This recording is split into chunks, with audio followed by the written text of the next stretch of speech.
Hello मेरे प्यारे साथियों, आप सबका उन्नति आईएएस की क्लास में स्वागत है। मैं हूं सूरज। जैसा कि आप सबको पता होगा, यूपीएससी प्रीलिम्स 2026 का रिजल्ट आउट हो चुका है, जिसको कि मैंने भी दिया था, लेकिन कुछ नंबरों से मेरा भी नहीं हुआ है।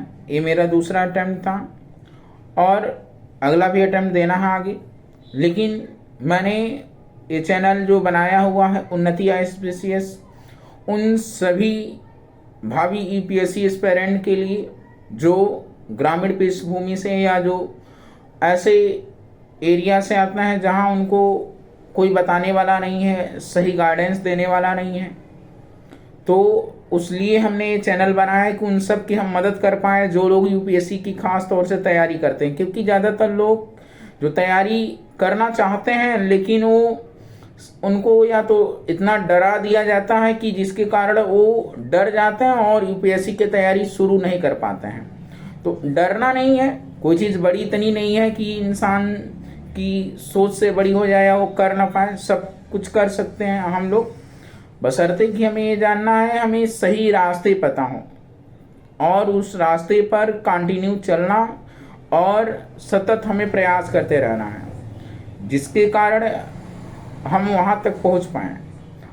कारण यह है कि आज ज़्यादातर लोग जो ये काम करना चाहते हैं उनको सही तरीका नहीं पता है, या उनको इतना डरा दिया गया है कि ऐसा लगता है केवल बड़े लोगों के लिए है।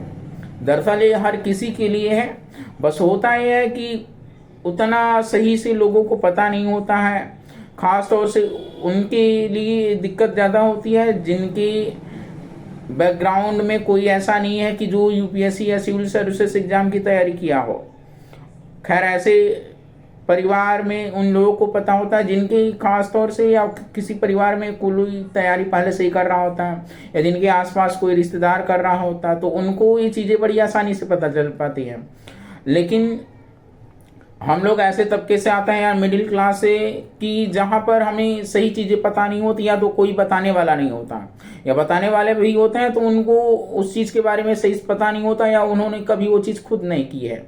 तो हमें उससे गाइडेंस लेना है जो उस चीज़ को खुद कर रहा है, और हमें खुद पता होना चाहिए कि वो हमें सही बता रहे हैं गलत। क्योंकि हम, जहाँ तक हमारा अनुभव है, ऐसे न जाने कितने लोग हैं, बस ये होता है कि वो उम्र में बड़े हैं, बाकी उन्होंने कभी इसी एग्जाम की तैयारी नहीं की है, और लेकिन वो उल्टा पुल्टा गाइडेंस दे देते हैं। तो हमें उल्टा पुल्टा गाइडेंस लेंगे तो कहीं ना कहीं हम गलत रास्ते पर जाएंगे और हम भटक जाएंगे। तो वही हमारा प्रयास है कि जितने भी लोग अगर इस एग्ज़ाम की तैयारी करना चाह रहे हैं वो भटके ना, उनको एक हम सही रास्ता दिखा पाएँ, और खुद भी हम उस रास्ते पर चल रहे और चल चुके हुए हैं। तो ऐसा मत समझिएगा आप लोग, आप सबको हम जो भी बातें बताएंगे बिल्कुल सही होंगी और आपके लिए फ़ायदे की बात होगी, ठीक है ना। तो मेरे प्यारे भाई बहनों, आप सब अब इस चैनल से जुड़े ज़रूर, और हम आपके लिए अब क्लासेस स्टार्ट करने वाले हैं, जिसमें कि जो 12th पास हो चुके हैं या जो 12th पास हो चुके हैं या होने वाले हैं, उन सभी के लिए रहेगा ये। जैसे कि आपको मैं बता दूं, मैं पहला क्लास क्या शुरू करने वाला, तो मैं पहला क्लास हिस्ट्री शुरू करने वाला हूं। हम पहले तो आपको पूरा बताएंगे हिस्ट्री का सिलेबस क्या होता है, हिस्ट्री से कितने सवाल अभी तक पूछे जाते हैं और पूछे गए हैं, और हम किस तरह से आपको हिस्ट्री पढ़ाने वाले हैं। हमारा जो पढ़ाने का तरीका रहेगा वो बाकी टीचरों से अलग होने वाला, क्योंकि मैं खुद ही इस एग्ज़ाम को देता हूँ परीक्षा। इस ऐसे हमारा तो मेन लक्ष्य नहीं है कि इस एग्ज़ाम को क्वालिफाई करके नौकरी करना, बाकी हम इसलिए देते हैं कि क्योंकि इससे हमें अगर पढ़ाना, इस फील्ड में रहना है, तो हमें भी ट्रेंड पता चलता रहे किस तरह के सवाल पूछे जाते हैं, जिससे हम बच्चों को इस तरह से यानी करा पाएँ, है नहीं। तो मेरे प्यारे भाइयों, आप सब आशीर्वाद और प्यार दें, जिसके कारण हम और आप सबके जीवन में अपना सहयोग दे पाएँ, ठीक है ना। और इस बार खैर 2026 का जो एग्ज़ाम हुआ है यूपीएससी प्रीलिम, वो ज़्यादा टफ भी था अन्य सालों के पीछे। क्योंकि टफ इसलिए था क्योंकि जो अगर देखा जाए हिस्ट्री, ज्योग्राफी, जो भी होता है, इकोनॉमी और पॉलिटी, उससे जो सवाल होते हैं डायरेक्टली नहीं पूछे गए थे, थोड़ा घुमा फिरा करके पीआईबी से भी पूछे गए थे। तो हमें ट्रेंड को समझना है, किस तरह से सवाल पूछा जा रहा है।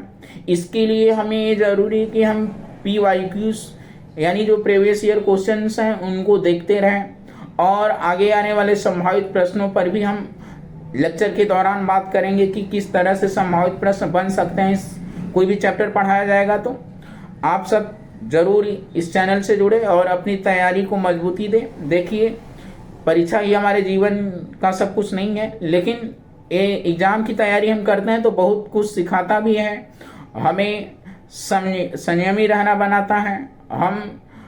हमारे जो कहने हैं कि ज्ञान की जो परत है वो दर खुलने लगती है, क्योंकि ये बहुत ही वास्ट सिलेबस होता है इसका। इसमें हमें कई सब्जेक्ट्स पढ़ने पड़ते हैं, और हम वन लाइनर के रूप में नहीं पढ़ते बल्कि इसको डिटेल में पढ़ते हैं। तो डिटेल में जब पढ़ते हैं तो उसका मज़ा कुछ और होता है, हमें इस देश दुनिया के बारे में और ज़्यादा बेहतर समझने का भी अवसर मिलता है। बाकी वनडे एग्जाम में हम नहीं कर रहे वनडे एग्जाम खराब है, लेकिन वनडे एग्जाम में होता क्या है, हम जो चीज़ें पढ़ते हैं या जानने की कोशिश करते हैं उसको बहुत शॉर्ट वे में, तो यहाँ हम उसको लॉन्ग वे में पढ़ेंगे, विस्तारित रूप में पढ़ेंगे, जिससे कि उसमें वनडे एग्जाम के भी क्वेश्चन समाहित रहेंगे। तो हम इस दृष्टि से अब इस क्लासेस को शुरू करने जा रहे हैं। अभी तो हम भी तैयारी कर रहे थे, इसलिए हम थोड़ा क्लासेस नहीं ले पा रहे, लेकिन अब हम आपके लिए कंटिन्यू हर रोज क्लासेस ले करके आएंगे। जैसा कि मैंने बताया है, अभी हम जो शुरू करने वाले हैं हिस्ट्री एंड जियोग्राफी, तो जियोग्राफी हम वर्ल्ड जियोग्राफी से शुरू करेंगे, ब्रह्मांड विज्ञान, ठीक है ना। और हिस्ट्री में हम मॉडर्न हिस्ट्री शुरू करेंगे, जिसमें कि हम पहले पढ़ेंगे मुगल वंश का उत्थान और पतन, यानी मुगल वंश जो था बाबर के ज़माने से लेकर के औरंगजेब का जब मृत्यु हो जाता है तो वहाँ से उसका पतन शुरू हो जाता है। पतन के बाद और कौन कौन से शासक होते हैं और स्थानीय राज्यों का उदय कैसे होता है, ये सब बातें हम लेक्चर के दौरान पढ़ेंगे। तो अब आपको चिंता नहीं करना है, आपको बिल्कुल सही गाइडेंस मिलेगा, सही रास्ते बताए जाएंगे, जिससे कि आपके मन का जो अंधेरा है वो दूर हो पाए और आप उस रास्ते पर चल पाए। और ये बिल्कुल नहीं सोचना है कि हम बाहर जाएंगे या दिल्ली जाएंगे, इलाहाबाद जाएंगे तभी हमारी ये तैयारी पूरी हो पाएगी, ऐसा कुछ नहीं है। आजकल की डिजिटल युग में घर पर ही पॉसिबल है, बस हमें अपने विवेक का भी इस्तेमाल करना है कि कौन हमें सही गाइडेंस दे रहा है या नहीं दे रहा है, हमें किसकी बातों पर चलना चाहिए। नहीं, ये सब तो हमें भगवान ने विवेक दिया, हम वो पहचान लें, ठीक है ना। तो मेरे प्यारे भाई बहनों, मैं भी पिछले 5-6 सालों 7 साल से पढ़ा रहा हूँ, यानी कक्षा 8 से ही पढ़ा रहा हूँ, तो इस टीचिंग फील्ड का काफ़ी अनुभव है, और जो मैं आप सबको बहुत बेहतर तरीके से दे पाऊँगा।